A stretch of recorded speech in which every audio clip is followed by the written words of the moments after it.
Hi, we are going to try to balance some chemical equations.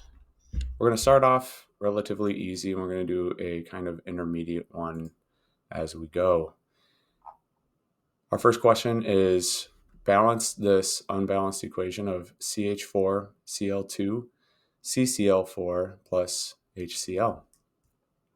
What we want to do is separate our reactants and our products to start and write out what we have. We have a carbon, we have a hydrogen, and we have a chlorine on our reactants. On our products, we have a carbon, we have hydrogen, and we also have a chlorine. We first want to write out what we have on each side. When we look at our equation here, we have one carbon, we have four hydrogens, because as we can see, there's a subscript of 4 that does not affect the carbon. It only affects the hydrogen. So we are going to put a 4 there. And we have a subscript of 2 on the chlorine. So we are going to put a 2 for our chlorine. On our product, we have one carbon. We have 5 chlorines. So we notice a 4 subscript here. Although there isn't a subscript here, there is not a coefficient in front of it either. So we clearly see that there's just one chlorine listed. So we have 5 chlorines on the right side. And this hydrogen here, no subscript, means we just have 1. First thing we notice is carbons are good to go, 1 and 1. Hydrogens, we have 4 and 1. So let's figure out what happens when we change the product side to a 4 right over here. And how do we do that? We can actually put a subscript in front of it, a coefficient in front of it. A coefficient will go here, and we can play with coefficients all we want. So that coefficient goes there, and we want to show, just for our minds, that we can change that. And if your teacher's looking for work, they're going to want to see that you're canceling these out. So we can put a 4 there, but this also changes the chlorine as well. So now we're going to have 4 chlorines. So let's go ahead and cancel out what we have for chlorines on our product side. And we're going to put our newfound answer here. We have 4 chlorines on this back end, and we have 4 chlorines on the front end. So that is a total of 8. What we can see on our reactants is now our hydrogens and our chlorines over here on our reactant side are not the same as the product. So we want to change that as well. Well, rather our hydrogens are, but our chlorines are not. So let's get our chlorines to match up to that 8. We see that there is a Cl2 on our reactants. Let's change that to a 4. So now we have, cancel this out, 4 times 2, this coefficient multiplies into that 2 for the chlorine, and we have 8 over here as well. Well, look at that. We are now balanced. So we have our carbons matching, we have our hydrogens matching, and we have our chlorines matching. This equation is now balanced. Let's do our next question. We have aluminum hydrogen sulfate on our reactants.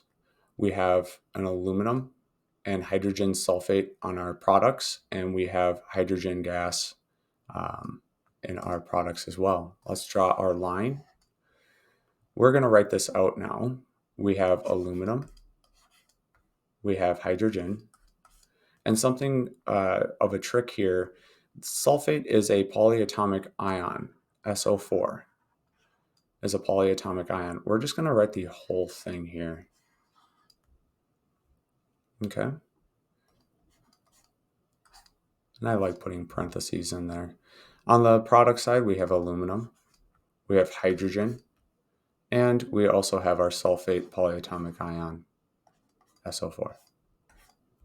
Okay, let's put down what we have of each. On our reactant side, the left side, we have 1 aluminum, we have 2 hydrogens, and we have 1 sulfate. even though this polyatomic or this subscript here for this polyatomic ion only affects the oxygen, this whole thing here is one polyatomic ion. So we're good to go. We can just say that we have one SO4.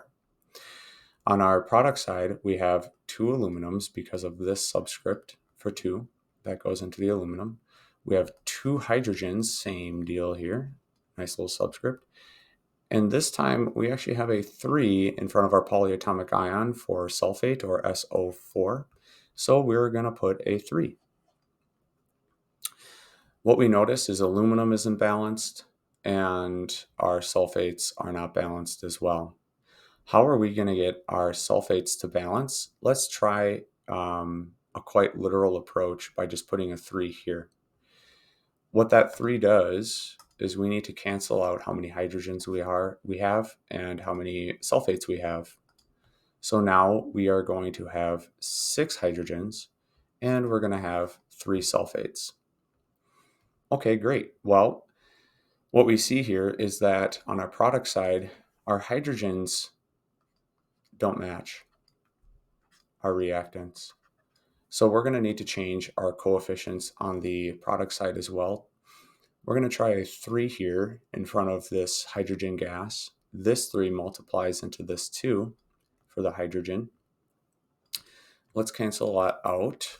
Boom. And now we have 6 hydrogens. Well, we still have a problem here. The aluminums do not match, this 1 and this 2. But look at this, the aluminum is isolated on the reactant side. Let's try a 2 here.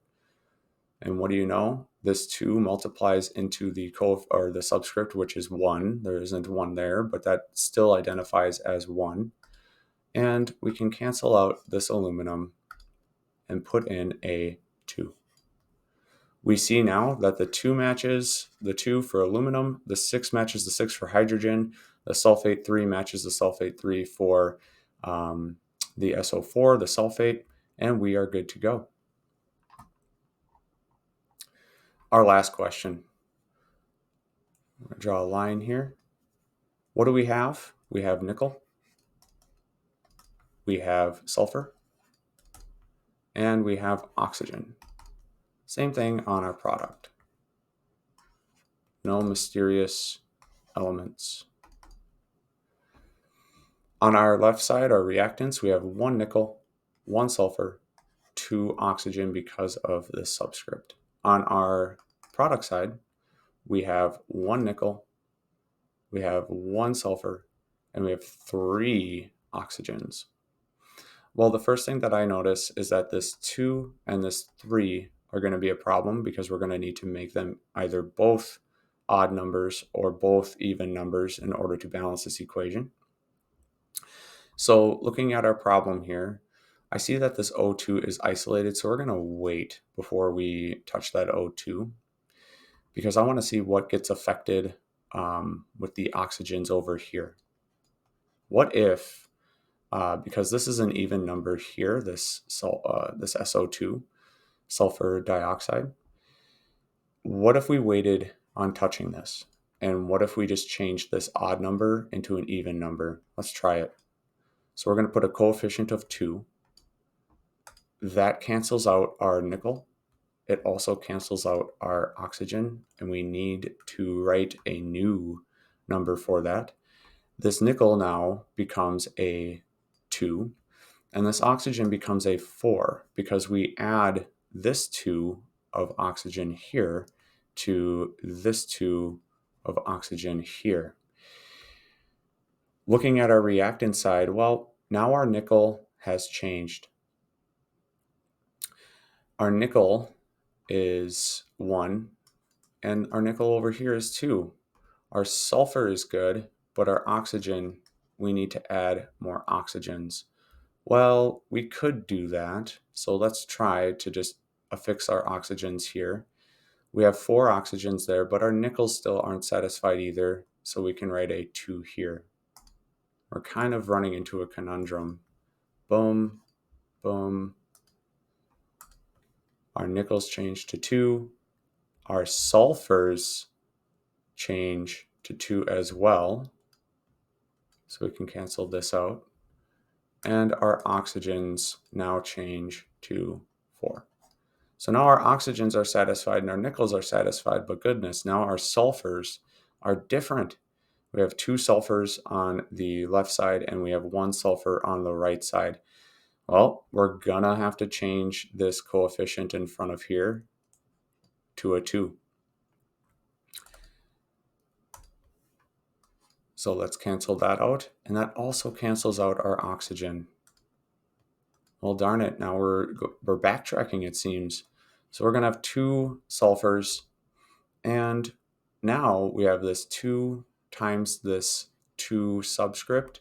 So we're gonna have 4 plus the 2 from the start of the equation here. So we have 6 oxygens. Okay, well, if we look at how we can change this up, we have our oxygens on the left side are now something that we can change. So let's try changing that oxygen to a 3. Okay, so we cancel out this oxygen here. We can erase that line.